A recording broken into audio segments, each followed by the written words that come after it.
Lieven Bauwens is currently serving as the director of Child Help International, a charity dedicated to supporting children with spina bifida hydrocephalus in developing countries. Until June 2020, he was also International Federation President for Spina bifida and hydrocephalus. He holds board membership in IORD, Solidargo, and Agriculture NGO, and National Child Help Organization in Belgium, France, Germany, and Netherlands. In those capacities, he is a global advocate for the rights of persons with disabilities with engaging activity in primary prevention of these impairments. Lieven has background in architecture and business administration and got involved in the International Federation as the brother of young men with spina bifida hydrocephalus. I was fortunate enough to listen to Lieven on many occasions in the last 5-6 years. He is very passionate about the cause and excellent person, excellent human. And thank you. I thank Lieven for taking time to become part of this webinar. Lieven, it's yours. Thank you for the very kind introduction and for the invitation to speak on the situation of children with spina bifida and hydrocephalus. So now you should see, let me see what happens if I push this button, present.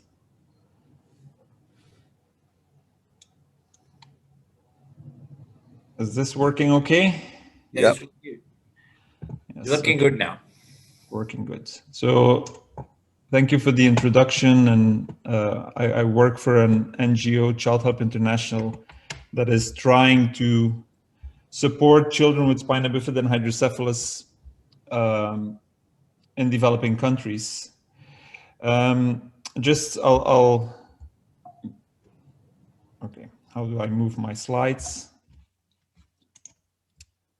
Okay, so just a small explanation on what spina bifida is. It's a neural tube defect. It's a defect that happens very early in the pregnancy, in the first 21 days when a neural plate folds into the neural tube, and if something goes wrong, then you have a neural tube defect. And so it's like a zipper.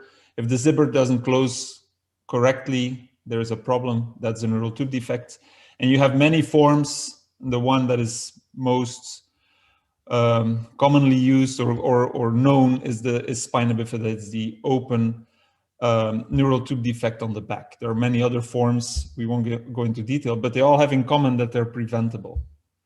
Now, I had a discussion with an epidemiologist last week, actually. I used the word incidence of spina bifida, and the epidemiologist uses the word prevalence of spina bifida or neural tube defects, because prevalence is the situation in the society, and the incidence is how many cases there are in the society.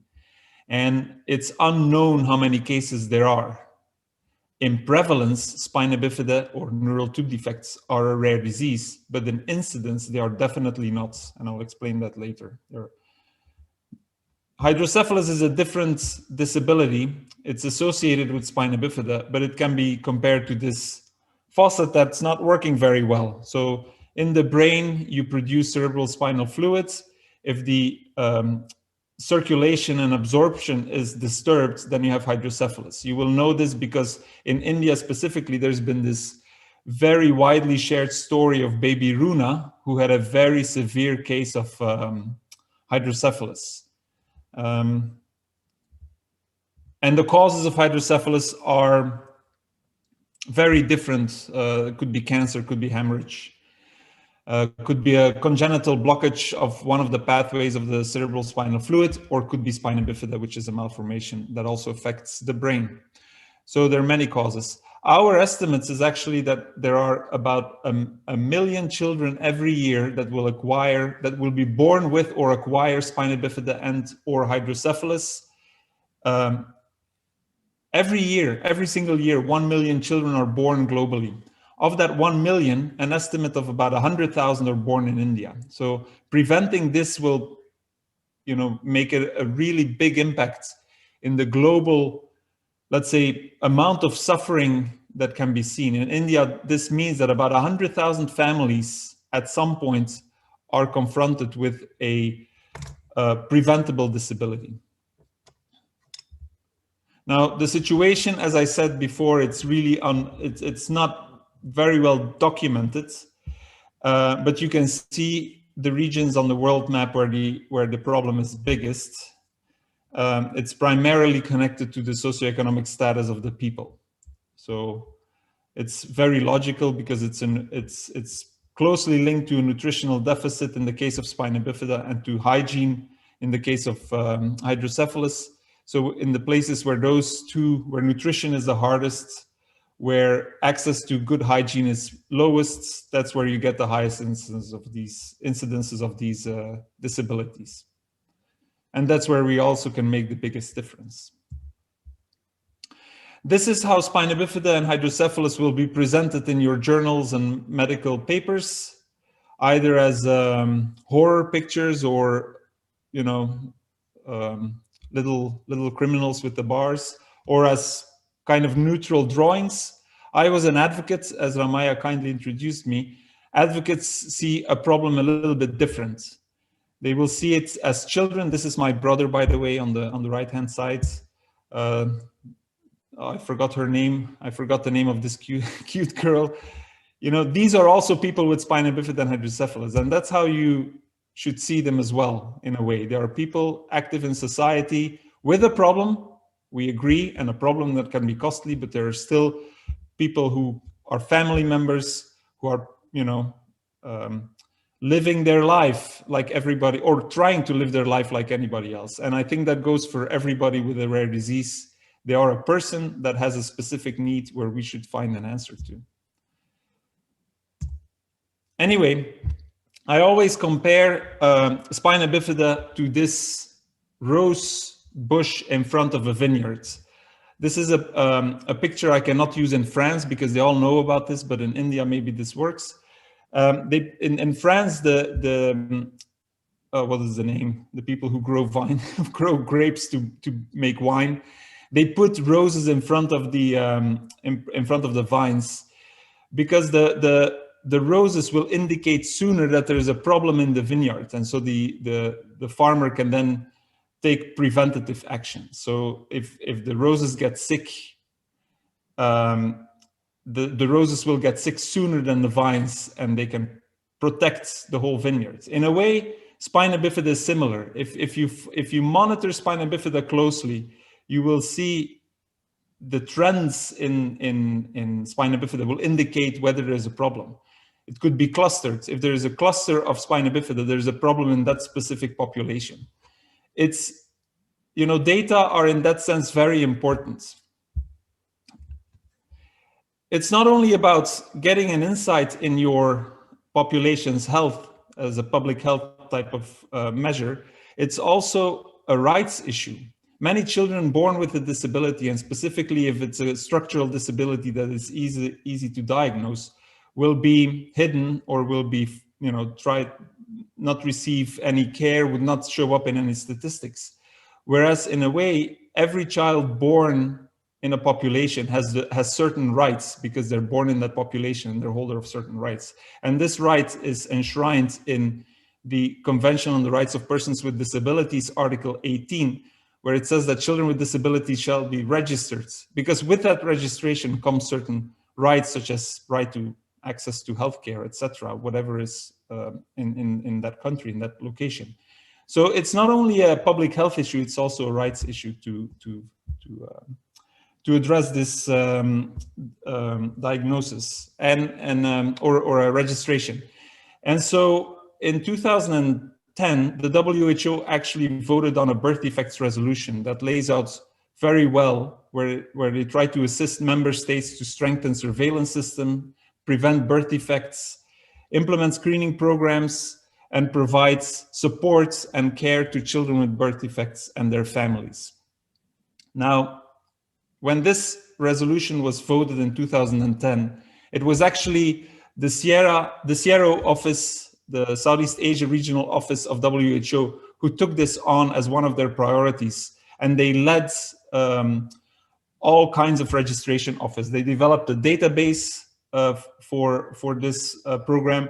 They developed toolkits, etc. And they realized, they started off with trying to diagnose the 10 most common birth defects, but they ended up just including all birth defects as far as they could diagnose them. And as we've learned from other speakers, there is a significant amount of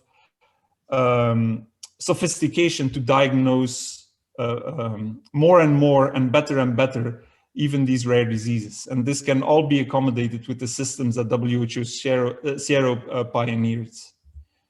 For spina bifida and hydrocephalus, this is particularly important because now they linked a biomarker, the biomarker being red blood cell folate, with the incidence of neural tube defects. As you can see, it's an exponential issue. The graver the insufficiency of folate in the blood, the higher the incidence. Now, you can also see that this graph starts at 200 nanomole per liter blood here. That's where it starts. Folate deficiency, which is also diagnosed as a separate disease, starts at 100. So if we would take this graph, you can see that at 100 nanomoles at folate deficiency, you can see that the incidence of spina bifida will be very high and much higher than the rare disease levels. So the issue is to try to get folate levels at sufficient level within the population. And deficiency, just to give you an example, in Ethiopia, research was done on folate levels in population. One third of the women of childbearing age had a folate deficiency. So not just insufficiency, which would be here, but deficiency. So you can assume that this is a big problem in the country. Okay. And I was also glad to hear Gareth mention the prevention of neural tube defects in his presentation. As you can see, once you try to get folate levels up in a population, the incidence or prevalence of neural tube defects goes down significantly. And it goes from a high incidence to a low incidence, from a lower incidence to an even lower incidence. So if the population has a good nutritional status, it will still decrease. If it has a worse nutritional status, it will decrease very significantly. And this has been documented over and over and over again. Now in India, the Indian government, both in specific states and nationally, wanted to take some action on the prevention of neural tube defects because it is a significant public health issue. And they made the levels of folate in mandated, and this is by the Food Safety and Standards Authority of India, so low that it will have no public health impact. So I think the Spina Bifida Foundation of India will be very thankful of your support in raising this issue so that, you know, prevention of neural tube defects, which is low-hanging fruit in the case of prevention of rare diseases, to take action in your country. As I said, in Ethiopia, we've documented with the help of Mekelle University the relationship again between the RBC folate levels and the prevalence of neural tube defects in births in that region. I won't explain it too much, but it is very well documented, a very well documented situation.